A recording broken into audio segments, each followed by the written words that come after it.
Hello and welcome to the next video for Music Exams Made Easy revision. Today we're going to be looking at the classical period. So we will cover the key features, the cultural setting, major genres and forms, compositional techniques and notable composers. So the classical period took place roughly between the years 1730 and 1820. Classical music is used as a colloquialism for Western art music. So if you think Classic FM, they don't just play classical music from the classical period, but that's what they are referring to when it's sort of orchestral music or basically not pop music. The classical period was mainly based in Europe, in countries such as Italy, Germany and Austria.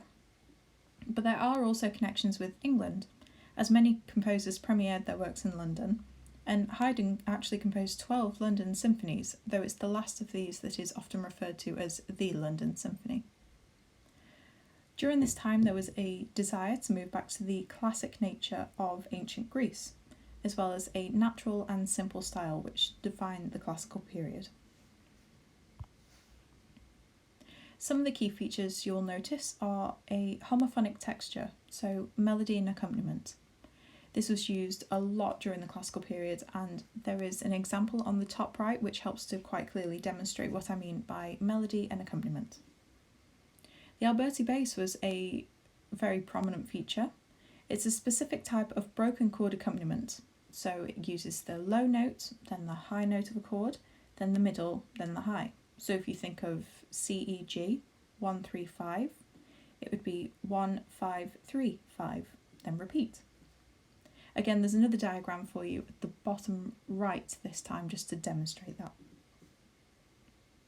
There was a much more melodic style of composition during the classical period, and the scale of the works increased. The size of the orchestra did increase, which allowed for these larger works to be composed.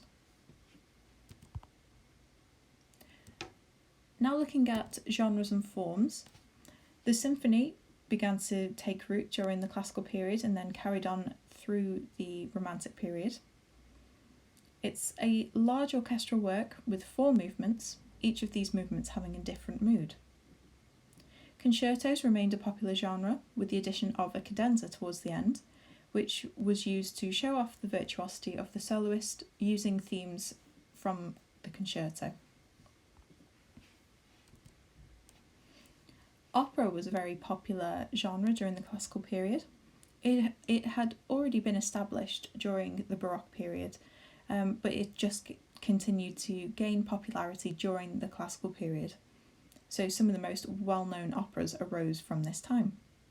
Down at the bottom there you've got 3 posters. You've got Don Giovanni, The Marriage of Figaro and The Magic Flute, all of which are Mozart's operas.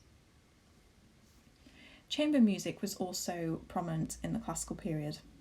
This is music composed for large rooms rather than concert halls, and each instrument would play its own part and there didn't tend to be solos. It was a more conversational type of performance, with imitation and call and response between the parts. Trios had 3 performers, quartets had 4 and quintets had 5, and so on. You could have a range of combinations for the instrumentation of chamber music, but string, piano and wind ensembles were very popular. In terms of compositional techniques, there was still a lot of focus on string ensembles and the string section. But in the keyboard side of things, there was a change from the harpsichord to the piano. Up at the top there, you can see a demonstration of the difference in the range on the keyboard between the harpsichord and the piano. Plus the piano was all on one level, whereas the harpsichord you could have 2 levels of keyboards, a bit more like an organ. When looking at the brass, valves were added to horns by the end of this period, which helped to increase their range. And there was also an introduction of more gradual dynamics, so crescendos and diminuendos, which we are familiar with. This is in contrast with the Baroque period, where terrace dynamics were much more common, which are mentioned in the previous video. Then, like I mentioned before, homophonic textures were very popular in contrast with the highly contrapuntal Baroque textures. Structure is another key element in the classical period. Periodic phrasing was a very popular type of technique for composers to use. It just meant that everything was very even. So in the melody, if you had a 2-bar question, you would then get a 2-bar answer. Even if it was a 4-bar question, it would be a 4-bar answer. It's just very balanced. The use of forms such as binary and ternary form also started to make an appearance. Like I mentioned before, there was the addition of a coda to the end of compositions to show off the virtuosity of your soloist. Tempo-wise, the use of rallentendo tended to make more of an appearance during the classical period, so it would pull back the tempo and then you would go back a tempo.